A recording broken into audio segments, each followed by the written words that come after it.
શ્રી કૃષ્ણ, જય માતાજી, હર હર મહાદેવ। આજે હું તમને અષાઢ વદની કામિકા એકાદશી વિશે કહીશ। જય શ્રી કૃષ્ણ। ઓમ નમો ભગવતે વાસુદેવાય। અષાઢસ્ય સીતે પક્ષે કી નામ એકાદશી ભવેત તન્ન કથ્ય ગોવિંદ વાસુદેવ નમસ્તુતે। ઓમ નમો ભગવતે વાસુદેવાય। યુધિષ્ઠિરે ભગવાન શ્રી કૃષ્ણને પૂછ્યું, હે ગોવિંદ, હે વાસુદેવ, આપને નમસ્કાર હો। અષાઢ માસના કૃષ્ણ પક્ષમાં જે એકાદશી આવે છે એનું નામ શું છે તે તમે મને કહો। ભગવાન શ્રી કૃષ્ણે કહ્યું, હે રાજન, સાંભળો, હું તમને એક પાપનાશક ઉપાખ્યાન સંભળાવું છું, જે પૂર્વકાળમાં નારદના પૂછવા પર બ્રહ્માજીએ એમને કહ્યું હતું। નારદે બ્રહ્માજીને પૂછ્યું, હે કમલાસન બ્રહ્માજી, અષાઢ માસના કૃષ્ણ પક્ષમાં જે એકાદશી આવે છે એનું નામ શું છે? એના દેવતા કોણ છે? એનાથી કયું પુણ્ય ફળ મળે છે તે તમે મને કહો। બ્રહ્માજીએ નારદને કહ્યું, હે નારદ, લોકોનું હિત કરવાની ઈચ્છાથી હું તમારા પ્રશ્નનો જવાબ આપું છું, તે તમે સાંભળો। અષાઢ મહિનાના કૃષ્ણ પક્ષમાં જે એકાદશી આવે છે એનું નામ કામિકા એકાદશી છે। એના સ્મરણ માત્રથી રાજસૂય યજ્ઞનું ફળ મળે છે। એના દેવતા શ્રીધર છે। એ દિવસે શ્રદ્ધાપૂર્વક શ્રીધર દેવનું પૂજન કરનારને ગાંધર્વો, સર્પો અને નાગદેવતાનું પૂજન કરવા જેટલું ફળ મળે છે। શ્રીધર, હરિ, વિષ્ણુ, માધવ અને મધુસૂદન વગેરે નામોથી ભગવાનનું પૂજન કરવું, એથી ગંગા, કાશી, પુષ્કર, નૈમિષારણ્ય વગેરે તીર્થોના પુણ્ય કરતાં પણ વધારે પુણ્ય ફળ મળે છે। વાછરડા સહિત ગાયનું દાન કરવાથી જે પુણ્ય ફળ મળે છે એ જ પુણ્ય કામિકા એકાદશીનું વ્રત કરનારને મળે છે। સંસારમાં કરેલા પાપોનો ઉદ્ધાર માટે કામિકા એકાદશીનું વ્રત સૌથી ઉત્તમ છે। બૃહસ્પતિ સિંહ રાશિમાં આવે ત્યારે સૂર્યગ્રહણ વખતે અને વ્યતિપાતમાં ગોદાવરી નદીમાં સ્નાન કરવાથી જે પુણ્ય ફળ મળે છે એ જ પુણ્ય ભગવાન શ્રી કૃષ્ણના પૂજનથી પણ મળી જાય છે।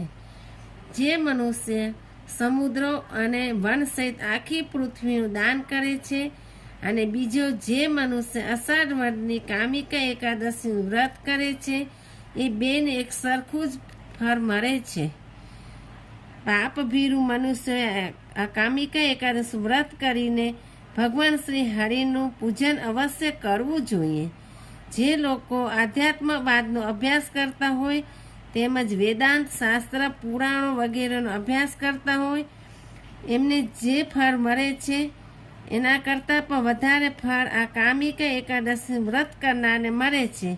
જે મનુષ્ય કામિકા એકાદશી વ્રત કરીને ઉપવાસ કરીને જાગરણ કરતી વખતે ભગવાન શ્રી હરિનું ભજન કરે છે તે ભયંકર આકૃતિવાળા યમરાજને દેખતો નથી તેમજ એની દુર્ગતિ પણ થતી નથી।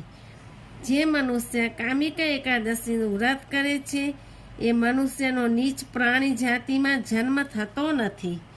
તેથી જ ઘણા ઋષિ મુનિઓ અને યોગીઓ આ વ્રત કરીને મોક્ષ પદને પામ્યા છે।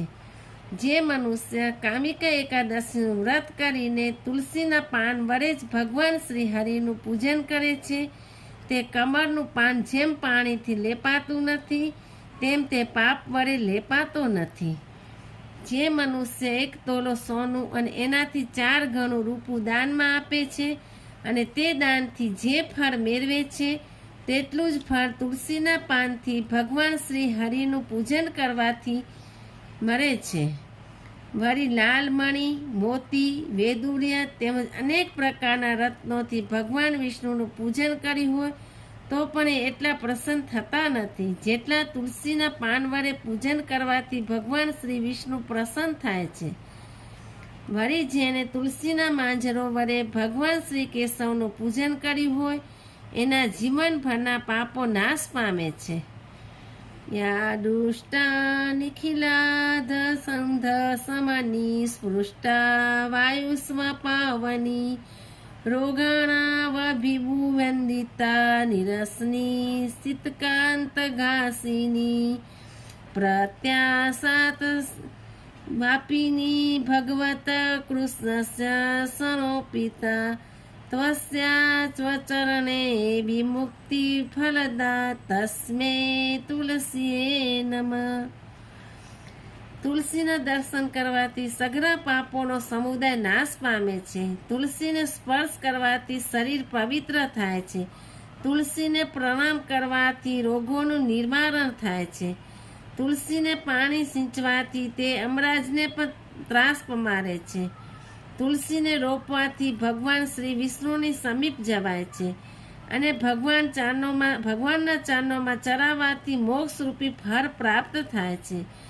એ તુલસીને નમસ્કાર હો. જય તુલસી માતા. જે મનુષ્ય કામિકા એકાદશીને દિવસે ભગવાન વિષ્ણુની સમક્ષ દીવો અર્પણ કરે છે એના પુણ્યની ગણતરી કરવા ખુદ ચિત્રગુપ્ત પણ સમર્થ થઈ શકતો નથી.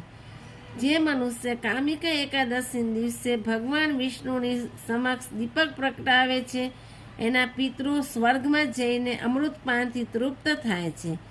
જે મનુષ્ય ઘી અથવા તલના તેલથી ભગવાન વિષ્ણુના સમક્ષ દીવો પ્રગટાવે છે તે મૃત્યુ પછી કરોડો દીપકો વડે પૂજાય છે અને સ્વર્ગલોકમાં સ્થાન પામે છે. ભગવાન શ્રી કૃષ્ણે કહ્યું, હે યુધિષ્ઠિર, ઉપર પ્રમાણે કામિકા એકાદશીનું મહાત્મ્ય મેં તમને કહ્યું છે.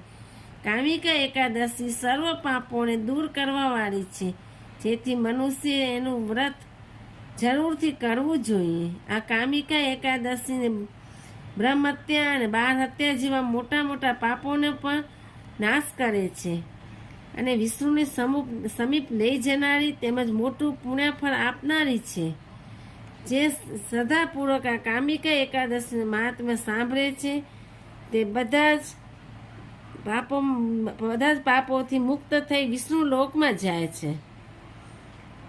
શ્રુતવા મહાત્મ્યમેતસ્યા નર શ્રદ્ધા સમંતિવન વિષ્ણુ લોકમાપ્નોતિ સર્વ પાપે પ્રચ્યુતમ. જય શ્રી કૃષ્ણ. જય માતાજી. હર હર મહાદેવ.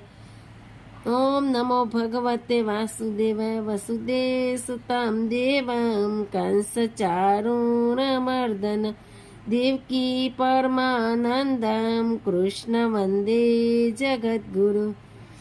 તો આવી જ તમને કથા વાર્તા સાંભળવી હોય તો મારી ચેનલને લાઈક કરો, શેર કરો, સબસ્ક્રાઈબ કરો.